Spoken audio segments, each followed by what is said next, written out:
ಕಣ್ಣ ಮುಚ್ಚಾಲೆ ಆಟ ಆಡ್ತಾ ಇದ್ದಾರಾ ಪ್ರಜ್ವಲ್? ಹಾಗಾದ್ರೆ ಒಂದ್ಸರಿ ಬರ್ತೀನಿ ಅಂತ ಹೇಳಿ ಆಲ್ರೆಡಿ ವಿಡಿಯೋದಲ್ಲಿ ಹೇಳಿದ್ದಾರೆ. ಈಗ ಹಾಗಾದ್ರೆ ಮ್ಯೂನಿಚ್ನಿಂದ ಹೊರಟಿಲ್ವಾ, ಬೇರೆ ಯಾವ್ದಾದ್ರು ಸ್ಥಳದಿಂದ ಹೊರಟಿದ್ದಾರಾ?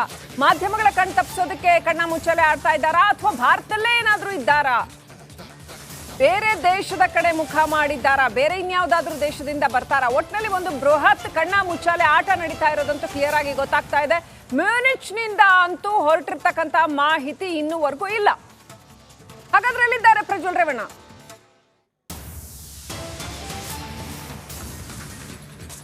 ಅಪ್ಡೇಟ್ ಪಡ್ಕೊಳ್ಳೋಣ. ನಮ್ಮ ನವದೆಹಲಿ ಪ್ರತಿನಿಧಿ ನಟೇಶ್ ಸಂಪರ್ಕದಲ್ಲಿದ್ದಾರೆ. ನಟೇಶ್, ಹಾಗಾದ್ರೆ ಎಲ್ಲಿದ್ದಾರೆ ಪ್ರಜ್ವಲ್ ರೇವಣ್ಣ ಅಂತ ಈ ಕ್ಷಣಕ್ಕೂ ಕೂಡ ಒಂದು ಕ್ಲಾರಿಟಿ ಇಲ್ಲ. ಮ್ಯೂನಿಚ್ನಿಂದ ಹೊರಟಿಲ್ಲ, ಜರ್ಮನಿಯಿಂದ ಹೊರಟಿಲ್ಲ, ಬೇರೆ ಎಲ್ಲಿ ಇರಬಹುದು? ಏನೆಲ್ಲ ಅಪ್ಡೇಟ್ ಇದೆ ನಟೇಶ್?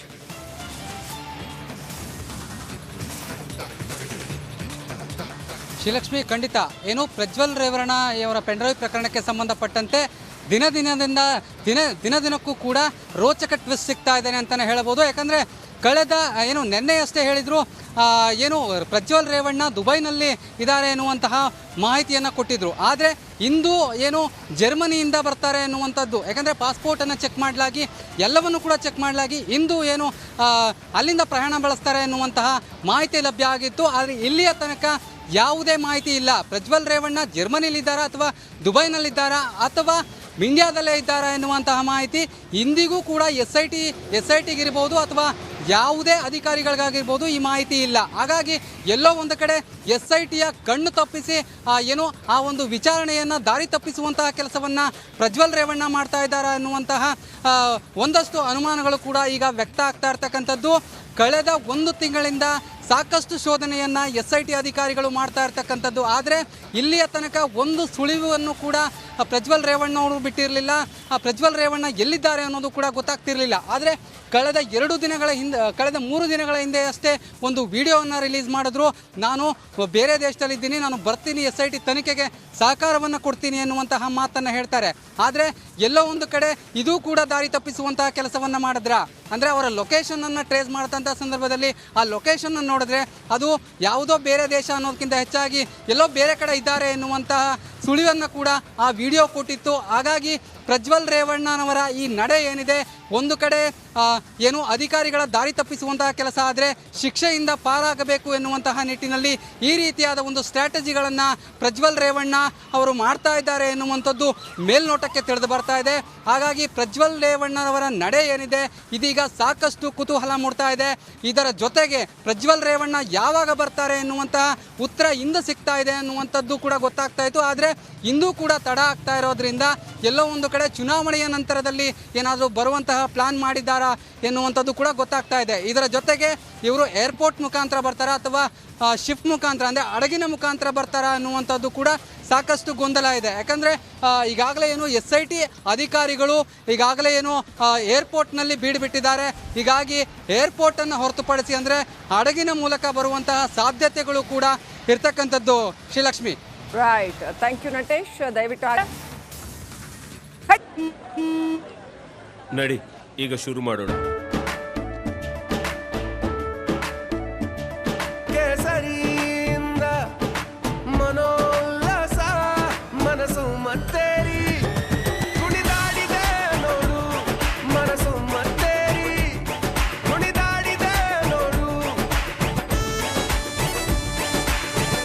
ಕ್ಷಣ ಕ್ಷಣವೂ ಆಚರಿಸಿ ಕೇಸರಿ ಹಬ್ಬ. ವಿಮಲ್ ಬಾಯಲ್ಲಿ ಹೇಳಿ ಕೇಸರಿ. ಮುಚ್ಚಾಲೆ ಆಟ ಆಡ್ತಾ ಇದ್ದಾರಾ ಪ್ರಜ್ವಲ್? ಹಾಗಾದ್ರೆ ಒಂದ್ಸರಿ ಬರ್ತೀನಿ ಅಂತ ಹೇಳಿ ಆಲ್ರೆಡಿ ವಿಡಿಯೋದಲ್ಲಿ ಹೇಳಿದ್ದಾರೆ. ಈಗ ಹಾಗಾದ್ರೆ ಮ್ಯೂನಿಚ್ನಿಂದ ಹೊರಟಿಲ್ವಾ, ಬೇರೆ ಯಾವ್ದಾದ್ರು ಸ್ಥಳದಿಂದ ಹೊರಟಿದ್ದಾರಾ? ಮಾಧ್ಯಮಗಳ ಕಣ್ ತಪ್ಪಿಸೋದಕ್ಕೆ ಕಣ್ಣ ಮುಚ್ಚಾಲೆ ಆಡ್ತಾ ಇದ್ದಾರಾ ಅಥವಾ ಭಾರತದಲ್ಲೇ ಏನಾದ್ರೂ ಇದ್ದಾರಾ? ಬೇರೆ ದೇಶದ ಕಡೆ ಮುಖ ಮಾಡಿದ್ದಾರಾ? ಬೇರೆ ಇನ್ಯಾವುದಾದ್ರೂ ದೇಶದಿಂದ ಬರ್ತಾರಾ? ಒಟ್ಟಿನಲ್ಲಿ ಒಂದು ಬೃಹತ್ ಕಣ್ಣ ಮುಚ್ಚಾಲೆ ಆಟ ನಡೀತಾ ಇರೋದಂತೂ ಕ್ಲಿಯರ್ ಆಗಿ ಗೊತ್ತಾಗ್ತಾ ಇದೆ. ಮ್ಯೂನಿಚ್ನಿಂದ ಅಂತೂ ಹೊರಟಿರ್ತಕ್ಕಂಥ ಮಾಹಿತಿ ಇನ್ನೂವರೆಗೂ ಇಲ್ಲ. ಹಾಗಾದ್ರೆ ಎಲ್ಲಿದ್ದಾರೆ ಪ್ರಜ್ವಲ್ ರೇವಣ್ಣ?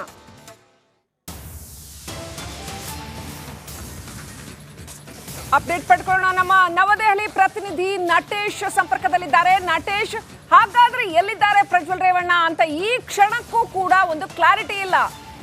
ಮ್ಯೂನಿಚ್ನಿಂದ ಹೊರಟಿಲ್ಲ, ಜರ್ಮನಿಯಿಂದ ಹೊರಟಿಲ್ಲ, ಬೇರೆ ಎಲ್ಲಿ ಇರಬಹುದು? ಏನೆಲ್ಲ ಅಪ್ಡೇಟ್ ಇದೆ ನಟೇಶ್?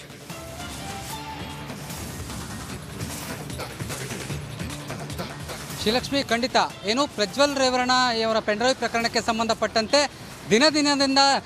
ದಿನದಿನಕ್ಕೂ ಕೂಡ ರೋಚಕ ಟ್ವಿಸ್ಟ್ ಸಿಗ್ತಾ ಇದ್ದಾನೆ ಅಂತಲೇ ಹೇಳ್ಬೋದು. ಯಾಕಂದರೆ ಕಳೆದ ನೆನ್ನೆಯಷ್ಟೇ ಹೇಳಿದರು ಪ್ರಜ್ವಲ್ ರೇವಣ್ಣ ದುಬೈನಲ್ಲಿ ಇದ್ದಾರೆ ಎನ್ನುವಂತಹ ಮಾಹಿತಿಯನ್ನು ಕೊಟ್ಟಿದ್ದರು. ಆದರೆ ಇಂದು ಜರ್ಮನಿಯಿಂದ ಬರ್ತಾರೆ ಎನ್ನುವಂಥದ್ದು, ಯಾಕಂದರೆ ಪಾಸ್ಪೋರ್ಟನ್ನು ಚೆಕ್ ಮಾಡಲಾಗಿ ಎಲ್ಲವನ್ನು ಕೂಡ ಚೆಕ್ ಮಾಡಲಾಗಿ ಇಂದು ಅಲ್ಲಿಂದ ಪ್ರಯಾಣ ಬೆಳೆಸ್ತಾರೆ ಎನ್ನುವಂತಹ ಮಾಹಿತಿ ಲಭ್ಯ ಆಗಿತ್ತು. ಆದರೆ ಇಲ್ಲಿಯ ತನಕ ಯಾವುದೇ ಮಾಹಿತಿ ಇಲ್ಲ. ಪ್ರಜ್ವಲ್ ರೇವಣ್ಣ ಜರ್ಮನಿಲಿದ್ದಾರಾ ಅಥವಾ ದುಬೈನಲ್ಲಿದ್ದಾರಾ ಅಥವಾ ಇಂಡಿಯಾದಲ್ಲೇ ಇದ್ದಾರಾ ಎನ್ನುವಂತಹ ಮಾಹಿತಿ ಇಂದಿಗೂ ಕೂಡ ಎಸ್ ಐ ಟಿಗಿರ್ಬೋದು ಅಥವಾ ಯಾವುದೇ ಅಧಿಕಾರಿಗಳಿಗಾಗಿರ್ಬೋದು ಈ ಮಾಹಿತಿ ಇಲ್ಲ. ಹಾಗಾಗಿ ಎಲ್ಲೋ ಒಂದು ಕಡೆ ಎಸ್ ಐ ಟಿಯ ಕಣ್ಣು ತಪ್ಪಿಸಿ ಆ ಒಂದು ವಿಚಾರಣೆಯನ್ನು ದಾರಿ ತಪ್ಪಿಸುವಂತಹ ಕೆಲಸವನ್ನು ಪ್ರಜ್ವಲ್ ರೇವಣ್ಣ ಮಾಡ್ತಾ ಇದ್ದಾರಾ ಎನ್ನುವಂತಹ ಒಂದಷ್ಟು ಅನುಮಾನಗಳು ಕೂಡ ಈಗ ವ್ಯಕ್ತ ಆಗ್ತಾ ಇರ್ತಕ್ಕಂಥದ್ದು.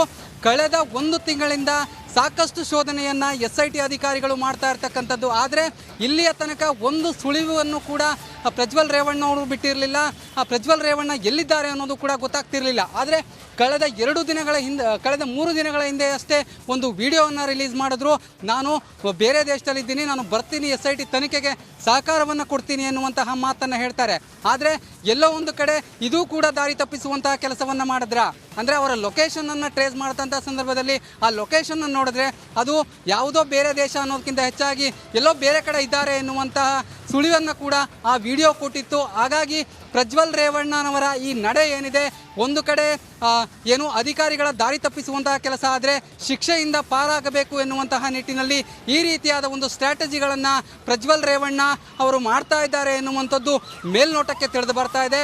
ಹಾಗಾಗಿ ಪ್ರಜ್ವಲ್ ರೇವಣ್ಣನವರ ನಡೆ ಏನಿದೆ ಇದೀಗ ಸಾಕಷ್ಟು ಕುತೂಹಲ ಮೂಡ್ತಾ ಇದೆ.